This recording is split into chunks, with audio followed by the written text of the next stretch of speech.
Hello friends, welcome back to my channel. मैं हूं आपकी फ्रेंड वर्षा। फ्रेंड्स, आज की इस वीडियो में हम बीएड एंट्रेंस एग्जाम के कॉमर्स के प्रैक्टिस सेट के बारे में डिस्कस करेंगे। तो चलिए फ्रेंड्स, वीडियो को स्टार्ट करते हैं। लेकिन वीडियो को स्टार्ट करने से पहले प्लीज़ मेरे चैनल को सब्सक्राइब कर लीजिए, और अगर आपने चैनल को सब्सक्राइब कर लिया तो इस वीडियो को लाइक कीजिए और अपने फ्रेंड्स के साथ शेयर कीजिए।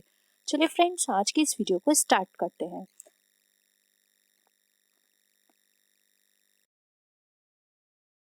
फर्स्ट क्वेश्चन है, the choice of distribution channel is affected by. यानी कि जब भी हम किसी भी डिस्ट्रीब्यूशन चैनल को चॉइस करते हैं या फिर सेलेक्ट करते हैं तो क्या क्या चीज़ हमें अफेक्ट करेगी। ऑप्शंस हैं मार्केट कंसिडरेशन, सेकंड है प्रोडक्ट कंसिडरेशन, मिडिलमैन कंसिडरेशन, या ऑल ऑफ द अबव।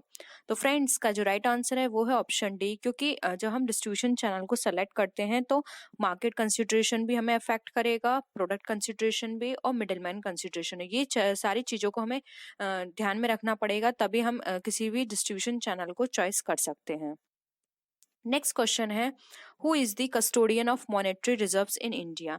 यानी कि मॉनेटरी रिजर्व्स ऑफ इंडिया में इंडिया के अंदर कस्टोडियन कौन होगा। एसबीआई होगा, सिडबी होगा, नाबार्ड होगा, या फिर आरबीआई होगा। फ्रेंड्स, बहुत ही सिंपल क्वेश्चन है। इसका आंसर है डी, आरबीआई कस्टोडियन होगा मॉनेटरी रिजर्व्स का। नेक्स्ट क्वेश्चन है, who is the fiscal agent and adviser to government in monetary and fiscal matters in India. यानी इंडिया के अंदर गवर्नमेंट का जो फिस्कल एजेंट और एडवाइजर होगा मॉनेटरी या फाइनेंशियल मैटर्स को लेके, वो कौन होगा। एसबीआई, इडबी, आईसीआईसीआई, या फिर आरबीआई। तो फ्रेंड्स, अगेन इसका बहुत ही सिंपल आंसर है जो कि है डी, आरबीआई इसका एडवाइजर और फाइनेंशियल एजेंट होगा। नेक्स्ट क्वेश्चन पे मूव करते हैं। During the depression it is advisable to. यानी कि डिप्रेशन के टाइम पे क्या एडवाइजेबल होगा। फर्स्ट है lower bank rate and purchase securities in the market, या फिर increase bank rate and purchase securities in open market. Third option है decrease bank rate and sell securities in open market, या फिर fourth option है increase bank rate and sell securities in open market. तो friends, इसका जो right answer है वो है ऑप्शन ए, डिप्रेशन के टाइम में लोअर बैंक रेट और परचेज सिक्योरिटीज मार्केट में ही हमारे लिए एडवाइजेबल होगा, क्योंकि जब तक वो बैंक की जो रेट है वो लोअर नहीं होंगे तो कोई भी पर्सन उसका यूटिलाइजेशन नहीं कर पाएगा जिस भी पर्पस के लिए वो है। नेक्स्ट क्वेश्चन पे मूव करते हैं। Nationalisation of banks aimed at all of the following except. यानी कि जो बैंक का जो नेशनलाइजेशन होता है उसका क्या पर्पस होता है। एक्सेप्ट यानी कि आपको ऐसा फंक्शन बताना है या ऐसा ऑब्जेक्ट बताना है जो उसका काम नहीं है। ऑप्शन है removal of control by a pupil, या फिर provision of control by a few. Third है provision of adequate credit for agriculture, small industry and export unit, या फिर fourth encouragement of new class of entrepreneur. तो friends, का जो right answer है वो है ऑप्शन बी, कि जो भी फ्यू हैंड्स के अंदर जो कंट्रोल है उसको रिमूव करना, ये इसका फंक्शन नहीं है। ठीक है। नेक्स्ट है the portion of total deposit of a consumer. Friends, यहाँ पे कंज्यूमर हटा लीजिएगा। The portion of total deposits of a commercial bank which it has to keep with RBI in the form of cash reserve is termed as।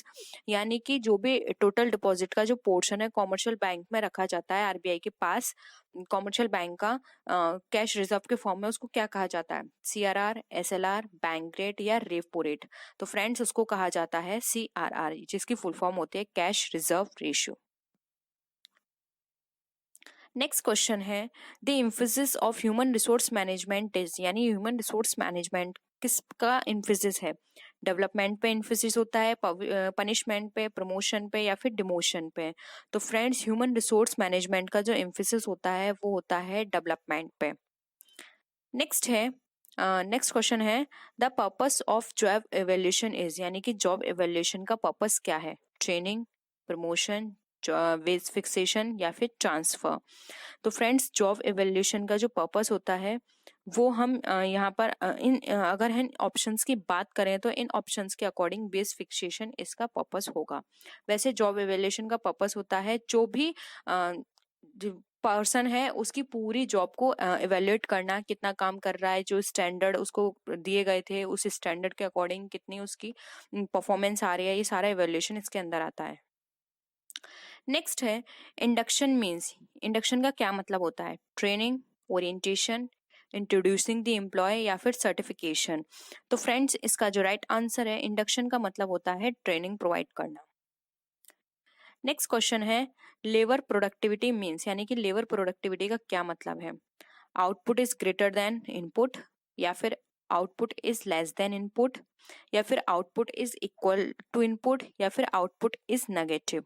तो friends labour productivity का मतलब यहाँ पर ये है output is equal to input, यानी कि जितना इनपुट दिया गया उतना आउटपुट निकल कर आई, यही लेबर प्रोडक्टिविटी का मतलब है। नेक्स्ट क्वेश्चन है which of the following relates to performance appraisal, यानी परफॉर्मेंस अप्रेजल से रिलेटेड क्या है। टास्क मेथड है, प्राइस मेथड है, एमबीओ है, या फिर लिंक मेथड है। तो फ्रेंड्स परफॉर्मेंस यहाँ पे अप्रेजल की हम बात करें तो यहाँ पर जो एमबीओ है वो इससे रिलेटेड है। नेक्स्ट क्वेश्चन पे मूव करते हैं। कैपिटल स्ट्रक्चर रिप्रेजेंट्स, यानी कैपिटल स्ट्रक्चर जो होता है वो क्या रिप्रेजेंट करता है। ऑप्शंस हैं ratio between different forms of capital, all liabilities, all assets, या फिर असेट्स एंड लाइबिलिटीज। तो फ्रेंड्स कैपिटल स्ट्रक्चर का मतलब होता है जो भी डिफरेंट फॉर्म्स ऑफ कैपिटल है उनमें रेशियो बताना है। दो तरह की फ्रेंड्स कैपिटल स्ट्रक्चर में दो तरह की कैपिटल रखी जाती है, एक होती है इक्विटी बेस्ड, एक होती है डेट बेस्ड। ठीक है, तो इन दोनों का जो प्रोपोर्शन होता है या हम रेशियो बोल सकते हैं वो हमेशा चेंज होता रहता है। अगर ये एक 50-50 भी हो सकते हैं और ये 20-80 भी हो सकते हैं, 80-20 भी हो सकते हैं, ये डिपेंड करता है कंपनी पर।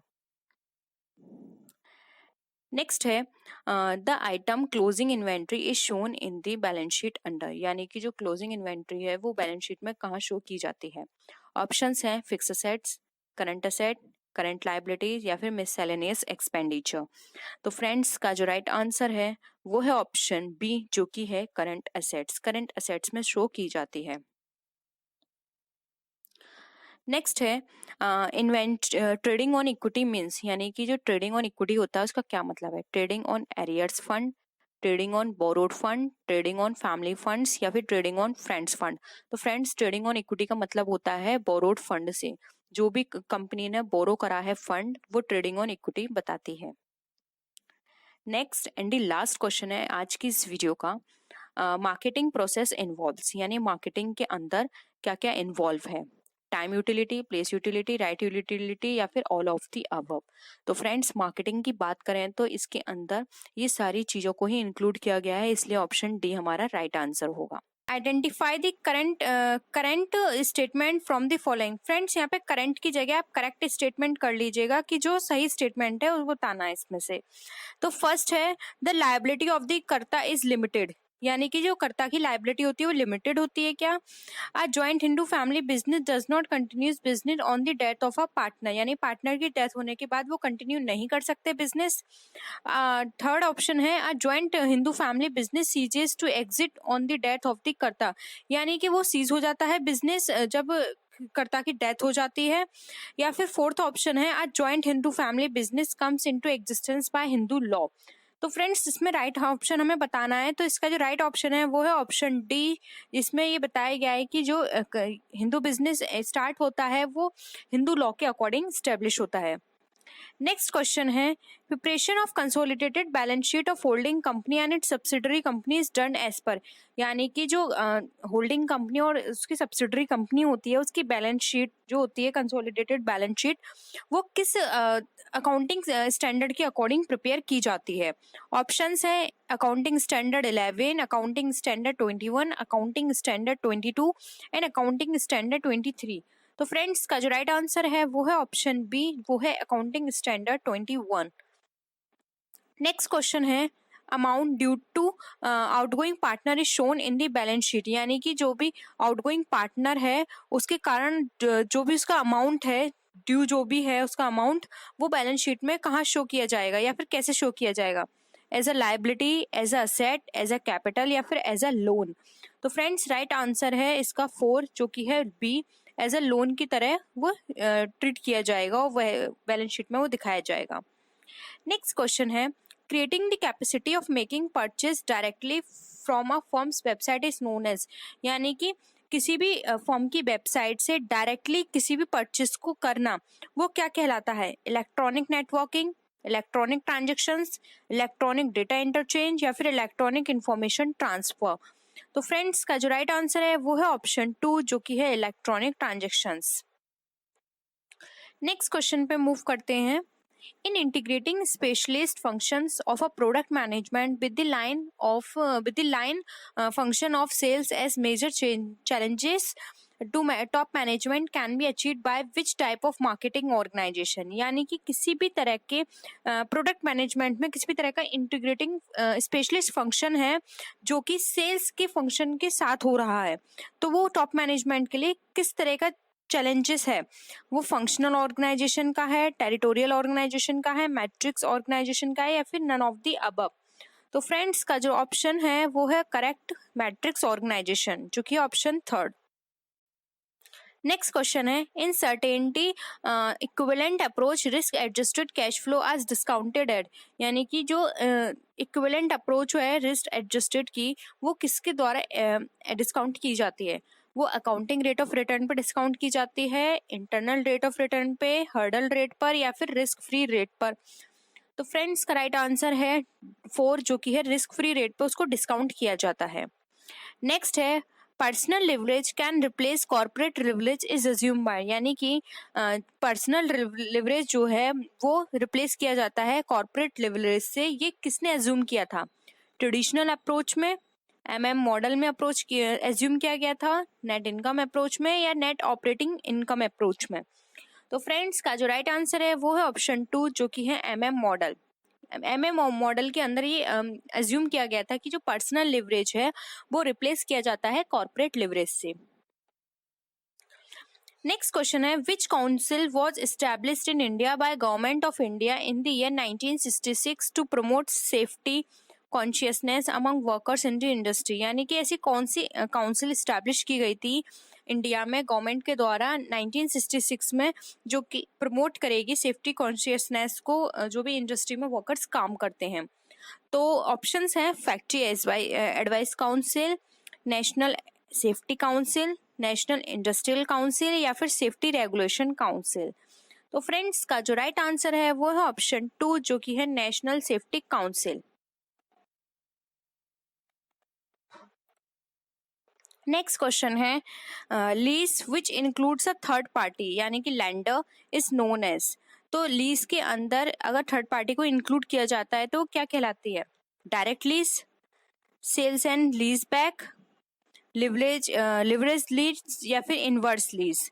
तो फ्रेंड्स का जो राइट आंसर है वो है ऑप्शन 3 जो कि है लिवरेज लीज कहलाती है।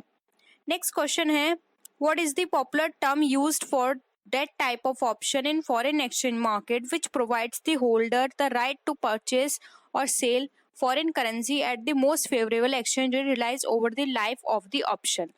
यानी कि ऐसा कौन सा टर्म यूज किया जाता है फॉरेन एक्सचेंज मार्केट में जब होल्डर को राइट टू परचेज या सेल का राइट दिया जाता है किसी फॉरेन करेंसी को जो भी उसके फेवर में है, फेवरेबल एक्सचेंज रेट पर वो उसको लाइव ऑप्शन दिए जा रहे हैं, तो उसको क्या कहा जाएगा? फॉरवर्ड रिवर्सिंग ऑप्शन कहा जाएगा, preference option, look back option, या बास्केट ऑप्शन।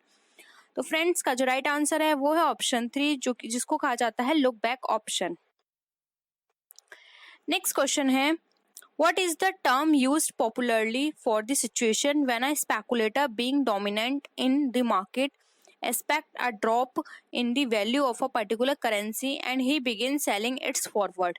यानी कि ऐसा कौन सा टर्म पॉपुलरली इस सिचुएशन के लिए यूज किया जाता है जब कोई स्पेकुलेटर डोमिनेंट होता है किसी मार्केट में, एक्सेप्ट जब वो किसी भी पर्टिकुलर करेंसी की वैल्यू में ड्रॉप करता है उस चीज को और वो स्टार्ट कर देता है उसको फॉरवर्ड में सेलिंग करना, तो वहां पे किस तरह की चीज को इफेक्ट करेगा या फिर कौन सा टर्म वहां पे हम यूज कर सकते हैं? ऑप्शंस है इंटरनेशनल फिशर इफेक्ट बोल सकते हैं, बैड वेगन इफेक्ट बोल सकते हैं, इंटरेस्ट रेट पैरिटी इफेक्ट बोल सकते हैं, या रिलेटिव वर्जन इफेक्ट बोल सकते हैं। तो फ्रेंड्स इसको हम बोल सकते हैं वैन वेगन इफेक्ट। फ्रेंड्स ये वैन वेगन इफेक्ट को हम डीपली डिस्कस करेंगे अपनी अनदर वीडियो में, ठीक है। नेक्स्ट है the concept of achieving maximum profit through increase consumer satisfaction for raised market share focuses on. यानी कि ऐसा कॉन्सेप्ट जिसमें हम मैक्सिमम प्रॉफिट को अचीव करने के लिए कंज्यूमर के सेटिस्फैक्शन को रेज कर देते हैं, मार्केट शेयर्स पे फोकस करके, तो वो क्या है, किस पे फोकस करके करेंगे, प्रोडक्ट पे, सेलिंग पे, कस्टमर पे या फिर प्रोडक्शन पे फोकस करके। तो फ्रेंड्स का जो राइट आंसर है वो है ऑप्शन 3 जो कि है कस्टमर। कस्टमर पे फोकस करके हम जो भी हमारा प्रॉफिट है उसको मैक्सिमाइज कर सकते हैं और साथ ही साथ कस्टमर का सेटिस्फेक्शन को भी इंक्रीज कर सकते हैं। नेक्स्ट क्वेश्चन है which of the following is not a measure for quality of service of for customer, यानी कि ऐसा कौन सा मेजर नहीं है जिसमें कस्टमर के लिए सर्विस की क्वालिटी को मेजर नहीं किया जाता है। फर्स्ट है responsiveness, second competition, third empathy या फोर्थ टेंजिबिलिटी। तो फ्रेंड्स का जो राइट आंसर है वो है ऑप्शन 2 जो कि है कंपटीशन। कंपटीशन के अंदर जो कस्टमर की जो क्वालिटी है सर्विस की उसको मेजर नहीं किया जा सकता। नेक्स्ट क्वेश्चन है अ descriptive thought that a person holds about something is called, यानी कि ऐसे डिस्क्रिप्टिव थॉट जो पर्सन ने होल्ड किया हुआ है किसी भी चीज को लेकर वो क्या कहलाता है, बिलीफ, लर्निंग, एटीट्यूड या फिर परसेप्शन। तो फ्रेंड्स राइट आंसर है 1 जो कि है बिलीफ। वो उसका बिलीफ कहलाता है जब कोई भी पर्सन किसी भी चीज को लेकर डिस्क्रिप्टिव थॉट सोचने लगता है अपने माइंड में, ठीक है। Next and the last question है which one of the following statement is not correct. Options है a person may not have assessable income but still be an assessee. Second option है in some cases the assessment year and the previous year can be same. Third है an Indian company is always resident assessee या फिर fourth है surcharge is additional tax calculated on total income.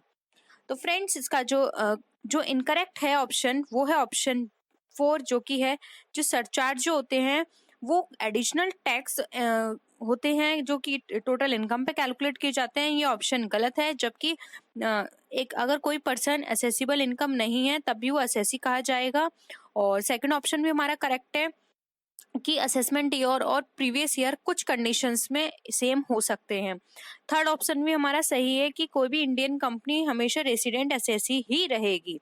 तो friends इस तरह से हमारा जो फोर्थ ऑप्शन है वो हमारा इनकरेक्ट है। Which year the government check restrictive trade practices, यानी कि किस ईयर के अंतर्गत या फिर किस एक्ट के अंतर्गत गवर्नमेंट रिस्ट्रिक्टेड ट्रेड प्रैक्टिसेस को चेक करती है। ऑप्शंस हैं FEMA 1991, consumer protection act 1986, industrial policy act 1991 या फिर नन ऑफ द अबव। तो फ्रेंड्स इसका जो राइट आंसर है वो है ऑप्शन डी जो कि है नन ऑफ द अबव, क्योंकि फ्रेंड्स रिस्ट्रिक्टिव ट्रेड प्रैक्टिसेस के लिए एक अलग से एक्ट बनाया गया है जो कि है एमआरटीपी, उसके अंदर ये सारी एक्टिविटीज को देखा जाता है। नेक्स्ट क्वेश्चन पे मूव करते हैं। नेक्स्ट क्वेश्चन है हमारा in which year the new industrial policy was announced, यानी किस ईयर में न्यू इंडस्ट्रियल पॉलिसी को अनाउंस किया गया। ऑप्शंस हैं ए 1997, 1951, 1991 या फिर 1998। तो बताइए फ्रेंड्स क्या होगा इसका राइट आंसर। इसका जो राइट आंसर है वो है ऑप्शन 3 जो कि है 1991। 1991 में न्यू इंडस्ट्रियल पॉलिसी को अनाउंस किया गया। नेक्स्ट क्वेश्चन पे मूव करते हैं। नेक्स्ट क्वेश्चन है the Narasimham committee made separate recommendations for the reforms of, यानी कि जो नरसिंघम कमिटी बनाई गई थी सेपरेट वो किसके रिफॉर्म्स के लिए बनाई गई, मैन्युफैक्चरिंग सेक्टर के लिए, बैंकिंग सेक्टर के लिए, एग्रीकल्चर सेक्टर के लिए या फिर इंश्योरेंस सेक्टर के लिए। तो बताइए फ्रेंड्स क्या है इसका राइट आंसर। इसका राइट आंसर है ऑप्शन 2 जो कि है बैंकिंग सेक्टर। बैंकिंग सेक्टर के रिफॉर्म के लिए सेपरेट रिकमेंडेशंस लाई गई नरसिंघम कमेटी के अंदर। नेक्स्ट क्वेश्चन पे चलते हैं। फोर्थ क्वेश्चन है opportunity cost is a term which describes, यानी कि अपॉर्चुनिटी कम हमें टर्म जो है वो हमें क्या डिस्क्राइब करता है। A bargain price for a factor of production, यानी कि एक बार्गेन प्राइस जो कि फैक्टर ऑफ प्रोडक्शन के लिए है। Second cost related to an optimum level of production, यानी कि कोई कॉस्ट जो कि ऑप्टिमम लेवल प्रोडक्शन से रिलेटेड है। या फिर एवरेज वेरिएबल कॉस्ट या कॉस्ट ऑफ फॉरगोन अपॉर्चुनिटीज। तो बताइए फ्रेंड्स इसका जो राइट आंसर है वो है ऑप्शन बी जो कि है cost related to optimum level of production, यानी कि कोई भी ऐसी कॉस्ट जो कि ऑप्टिमम लेवल ऑफ प्रोडक्शन से रिलेटेड है वो अपॉर्चुनिटी कॉस्ट को बताती है। नेक्स्ट क्वेश्चन है when demand curve is rectangular hyperbola the elasticity demand will be, यानी कि ऐसी डिमांड कर्व जो कि रेक्टेंगुलर हाइपरबोला है उसमें इलास्टिसिटी डिमांड क्या होगी, perfectly elastic, unit elastic, perfectly inelastic या फिर हाईली इलास्टिक। तो फ्रेंड्स का जो राइट आंसर है वो है ऑप्शन 2 जो कि है यूनिट इलास्टिक। जब कोई भी डिमांड का रेक्टेंगुलर हाइपरबोला बताता है तो वहाँ पे इलास्टिसिटी डिमांड उसकी हमेशा यूनिट इलास्टिसिटी होती है। नेक्स्ट क्वेश्चन है unit of command implies having not more than, यानी यूनिटी ऑफ कमांड क्या बताती है जिसमें एक से ज्यादा नहीं होने चाहिए? क्या सबॉर्डिनेट, फ्रेंड, बॉस या फिर यूनिट? तो फ्रेंड्स राइट आंसर है इसका 3 जो कि है बॉस, क्योंकि फ्रेंड्स यूनिटी ऑफ कमांड में अगर बहुत सारे बॉस होंगे तो वहां पे कमांड करना बहुत मुश्किल हो जाएगा, क्योंकि एक पर्सन होना चाहिए जो कि सभी को कमांड करके चले। तो यहाँ पे बॉस है जो कि जिसकी जो नंबर है वो 1 से ज्यादा नहीं होने चाहिए। नेक्स्ट क्वेश्चन है X and Y theory of motivation has been propounded by, यानी कि X and Y theory of motivation वो किसने दी थी? फ्रेंड्स ये सारे ही नाम हमारे इन्होंने मोटिवेशन थ्योरी दी थी, लेकिन हमें बताना है इसमें एक्स एंड वाई थ्योरी किसने दी थी। ऑप्शंस है मैकग्रेगर, मैस्लो, ऊची या फिर हेजरबर्ग। तो बताइए फ्रेंड्स क्या होगा इसका राइट आंसर? इसका जो राइट आंसर है वो है ऑप्शन ए जो कि है मैकग्रेगर ने एक्स एंड वाई थ्योरी दी थी। नेक्स्ट क्वेश्चन है coordination has the following feature, यानी कोऑर्डिनेशन के अंदर कौन कौन से फीचर होते हैं? Continuous, vertical organisation, horizontal relationship या फिर ऑल ऑफ द अबव। तो बताइए फ्रेंड्स इसका जो राइट आंसर है वो है ऑप्शन डी जो कि है all of the above. Coordination के अंदर कॉन्टिन्यूअस भी होना चाहिए, वर्टिकल ऑर्गेनाइजेशन भी होना चाहिए और हॉरिजॉन्टल रिलेशनशिप भी उसके अंदर होनी चाहिए, तभी अच्छे से कोऑर्डिनेशन आपस में हो पाएगा। नेक्स्ट है which one of the following is not a barrier in communication, यानी कम्युनिकेशन के अंदर कौन सा बैरियर नहीं है? Noise, affection, fear and distrust या परसेप्शन। तो फ्रेंड्स यहाँ पे ये 2 गलत लिख गया है। फ्रेंड्स नॉइस से कम्युनिकेशन में बैरियर आएगा, अफेक्शन से भी आएगा, फियर एंड डिस्ट्रस्ट से भी आएगा, लेकिन फ्रेंड्स यहाँ पे एक परसेप्शन ऐसा है जिससे हमारे कम्युनिकेशन पे कोई भी बैरियर नहीं आएगा। तो इसका राइट आंसर है परसेप्शन। नेक्स्ट है a company can reissue its forfeit share, यानी कि एक कंपनी अपने फॉरफिटेड शेयर को रीइश्यू कर सकती है at premium, at face value, at discount या फिर ऑल ऑफ द अबव। तो फ्रेंड्स का राइट आंसर है 4 जो कि है ऑल ऑफ द अबव। एक कंपनी प्रीमियम पर भी इश्यू कर सकती है, फेस वैल्यू पर भी इश्यू कर सकती है और डिस्काउंट पर भी इश्यू कर सकती है। नेक्स्ट क्वेश्चन है which of the following is an example of capital expenditure, यानी कैपिटल एक्सपेंडिचर का क्या एग्जाम्पल है? फर्स्ट है इंश्योरेंस प्रीमियम, सेकंड है taxes and legal expenses, third है डेप्रिसिएशन या फिर फोर्थ है custom duty on import of machinery. तो बताइए फ्रेंड्स क्या होगा इसका राइट आंसर? इसका जो राइट आंसर है वो है ऑप्शन 4 जो कि है custom duty on import of machinery, क्योंकि फ्रेंड्स मशीनरी क्या है लॉन्ग टर्म तक काम आएगी और जब भी कस्टम ड्यूटी इम्पोर्ट के टाइम पर मशीनरी के लिए दी जाएगी तो वो जो कस्टम ड्यूटी दी जाएगी वो मशीनरी के अमाउंट में ही इंक्लूड कर ली जाएगी, इसलिए यहाँ पर ये जो एक्सपेंडिचर हो रहा है ये कैपिटल एक्सपेंडिचर की तरह कंसिडर किया जाएगा।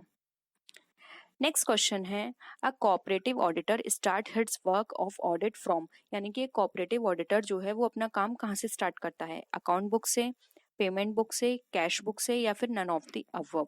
तो फ्रेंड्स का जो राइट आंसर है वो है ऑप्शन 3 जो कि है कैश बुक। एक ऑडिटर कैश बुक से अपने काम को स्टार्ट करता है, वो वहीं से पता लगाता है कि कितना कैश कहाँ से लिया और कहाँ पे उसको स्पेंड किया गया। ठीक है, नेक्स्ट है अकाउंटिंग स्टैंडर्ड से रिलेटेड है फ्रेंड्स ये क्वेश्चन। इस तरह के क्वेश्चंस बहुत आते हैं, तो प्लीज़ जितने भी अकाउंटिंग स्टैंडर्ड्स हैं इंटरनेशनल और इंडियन वो सारे आप बहुत अच्छे से याद कर लीजिए, क्योंकि यहाँ से क्वेश्चन 1 या 2 हर बार पूछा जाता है।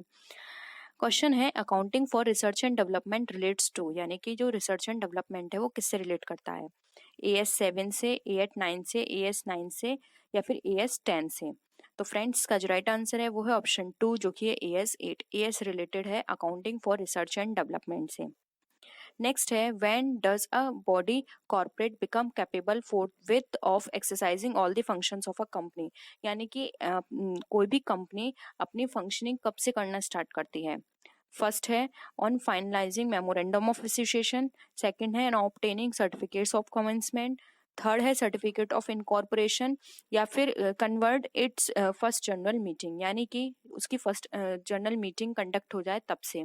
तो फ्रेंड्स राइट आंसर है इसका ऑप्शन सी, कोई भी कंपनी के पास अगर इनकॉर्पोरेशन का सर्टिफिकेट रिसीव हो जाता है तब से वो अपना काम करना स्टार्ट कर देती है। ठीक है, फ्रेंड्स, अगर आप इनके बारे में एक डीप वीडियो चाहते हैं जिसमें हम डिटेल में डिस्कशन करें तो आप नीचे कमेंट सेक्शन में बता सकते हैं। नेक्स्ट है जो कि हमारा इस वीडियो का लास्ट क्वेश्चन भी है, which one of the following is one of the element of the 7S McKinsey model for analysing and improving organisation effectiveness.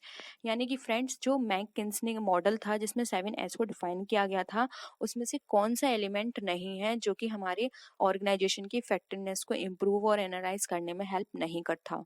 Options हैं स्ट्रेटजी, स्ट्रक्चर, शेयर्ड वैल्यू या फिर स्टैंडर्ड। तो बताइए फ्रेंड्स, अगर आपको कोई आइडिया हो तो। इसका जो राइट आंसर है वो है ऑप्शन डी, जो कि है स्टैंडर्ड। स्टैंडर्ड को 7S के अंदर डिफाइन नहीं किया गया है। Which of the following is an assumption of the model of perfect competition. यानी कि परफेक्ट कॉम्पिटिशन का जो मॉडल है उसमें से इनमें से कौन सी एजम्पशन है। फर्स्ट है product homogeneity, second no government regulation, third perfect mobility of factors of production, या फिर ऑल ऑफ द अबव। तो फ्रेंड्स, का राइट आंसर है डी, जो कि है ऑल ऑफ द अबव, क्योंकि परफेक्ट कंपटीशन के अंदर प्रोडक्ट होमोजीनिटी भी होती है, नो गवर्नमेंट रेगुलेशन होता है और परफेक्ट मोबिलिटी भी होती है फैक्टर्स ऑफ प्रोडक्शन के बीच में। नेक्स्ट क्वेश्चन है, in perfect competition at short run the firm is a price dash and can sell dash amount output at the going market price. यानी कि इन परफेक्ट कंपटीशन में short run की बात करें तो फर्म का जो प्राइस होता है वो किस तरह का होगा और वो किस तरह से सेल करेगा किसी भी आउटपुट को गोइंग मार्केट प्राइस पर। तो ऑप्शंस है taker, any, taker a definite, maker any, या फिर नन ऑफ द अबव। तो फ्रेंड्स, का राइट आंसर है ए, जो कि है टेकर एनी। यानी कि परफेक्ट कंपटीशन में अगर फर्म का जो प्राइस होता है वो टेकर होता है फर्म, एंड और वो जो सेल करता है वो एनी अमाउंट पे अपने आउटपुट को गोइंग मार्केट प्राइस के बेसिस पर उसको सेल कर सकता है। नेक्स्ट क्वेश्चन है, the size of a monopolistic plant and the degree of utilisation of any plant size depend entirely on the. यानी कि जो मोनोपोलिस्टिक प्लांट का जो साइज है और जो प्लांट का साइज गिवन है उसकी यूटिलाइजेशन के लिए, तो वो किस पे डिपेंड करता है। फर्स्ट है factor price, price of the good, market demand, या फिर मार्केट सप्लाई। तो फ्रेंड्स, का राइट आंसर है 3, जो कि है मार्केट डिमांड। ये टोटली डिपेंड करता है मार्केट डिमांड के बेसिस पर। नेक्स्ट क्वेश्चन है, monopoly equilibrium can be reached when. यानी मोनोपोली इक्विलिब्रियम होता है वो कहाँ रीच करता है, जब मार्जिनल कॉस्टिंग राइजिंग हो, या फिर मार्जिनल कॉस्टिंग रिमेनिंग कांस्टेंट हो, मार्जिनल कॉस्टिंग फॉलिंग हो, या फिर ऑल ऑफ द अबव। तो फ्रेंड्स, का राइट आंसर है 4, ऑल ऑफ द अबव। जो भी मोनोपोली इक्विलिब्रियम है वो रीच करेगा, या मोनोपोली कॉस्ट अगर राइज होगी, कांस्टेंट होगी, या फिर फॉल होगी, वो तीनों पे ही इक्विलिब्रियम पॉइंट को शो करेगा। नेक्स्ट क्वेश्चन पे मूव करते हैं, if a commodity is used for multiple purpose then the demand for it is known as. यानी कि अगर कोई कमोडिटी है जो मल्टीपर्पस के लिए यूज की जाती है तो वहां पर उसकी डिमांड क्या कही जाएगी। Joint demand, composite demand, direct demand, या ऑटोनोमस डिमांड। तो फ्रेंड्स, का जो राइट आंसर है वो है ऑप्शन 2, जो कि है कंपोजिट डिमांड। नेक्स्ट क्वेश्चन है, which subject is relevant to the study of consumer behaviour. यानी कि कंज्यूमर बिहेवियर की कोई भी स्टडी कब रेलिवेंट होगी, इकोनॉमिक्स में, साइकोलॉजी में, सोशियोलॉजी में, या फिर ऑल ऑफ दीज। तो फ्रेंड्स, का राइट आंसर है 4, जो कि है ऑल ऑफ दीज। जो कंज्यूमर बिहेवियर है वो रेलिवेंट होती है इकोनॉमिक्स में, साइकोलॉजी में, सोशियोलॉजी में, तीनों में वो रेलिवेंट रहेगी। नेक्स्ट क्वेश्चन है, demand has the following element. यानी डिमांड के अंदर कौन सा एलिमेंट होता है, क्वांटिटी, प्राइस, टाइम, या फिर ऑल ऑफ दीज। तो फ्रेंड्स, का राइट आंसर है 4, जो कि है all of these. Next question है, in perfect competition marginal revenue falls dash than the fall in average revenue. यानी कि परफेक्ट कंपटीशन में मार्जिन जो रेवेन्यू है वो फॉल होता है, किस रेट पे फॉल होगा, जब एवरेज रेवेन्यू हमारा फॉल होगा। हाफ द रेट हो जाएगा, twice the rate, same rate, या फिर नन ऑफ द अबव। तो फ्रेंड्स, यहाँ पर वो ट्वाइस द रेट जो है वो फॉल करेगा। नेक्स्ट है, in the long run under perfect competition price of the factor is equal to. यानी कि लॉन्ग रन में अगर हम परफेक्ट कॉम्पिटिशन की बात करें तो वहाँ पे जो प्राइस ऑफ फैक्टर है वो किसके इक्वल होगा, मार्जिनल रेवेन्यू प्रोडक्ट जिसको MRP भी बोलते हैं, एवरेज रेवेन्यू प्रोडक्ट जिसे ARP बोलते हैं, बोथ A एंड B, या फिर मार्जिनल फिजिकल प्रोडक्ट। तो फ्रेंड्स का जो राइट आंसर है वो है ऑप्शन 3, जो कि है बोथ ए एंड बी, जिसको हम एमआरपी और एआरपी भी बोलते हैं। नेक्स्ट एंड लास्ट क्वेश्चन है, law of diminishing marginal rate of substitution is associated with, यानी कि जो law of diminishing marginal utility, जो सब्सटीट्यूशन का जो लॉ है डिमिनिशिंग मार्जिनल का, वो किससे एसोसिएट करता है, यानी किसने दिया था, मार्शल ने, हिक्स ने, स्लट्सकी ने या फिर केन्स ने। तो फ्रेंड्स का जो राइट आंसर है वो है ऑप्शन 2 हिक्स, जो diminishing marginal rate of substitution का जो लॉ है वो एसोसिएट करता है हिक्स से। तो फ्रेंड्स ये थी हमारी आज की वीडियो। आई होप आपको क्वेश्चंस पसंद आए होंगे। इस तरह के क्वेश्चंस एग्जाम्स में मोस्टली पूछे जाते हैं, और किसी भी तरह की कोई भी क्वेरी हो या सजेशन देना चाहते हो वीडियो के रिगार्डिंग तो आप नीचे कमेंट सेक्शन में लिख सकते हैं। और अगर आप चाहते हैं कि किसी भी तरह का पर्टिकुलर टॉपिक पे वीडियो बने तो आप उसे भी नीचे कमेंट सेक्शन में लिख सकते हैं। आप मुझसे मेरे फेसबुक पेज या मेरी इंस्टा आईडी से भी कनेक्ट हो सकते हैं और अपनी क्वेरी को वहाँ भी पूछ सकते हैं। तो फ्रेंड्स नेक्स्ट वीडियो में हम फिर मिलते हैं और विच वीडियोस के साथ। तब तक के लिए बाय बाय।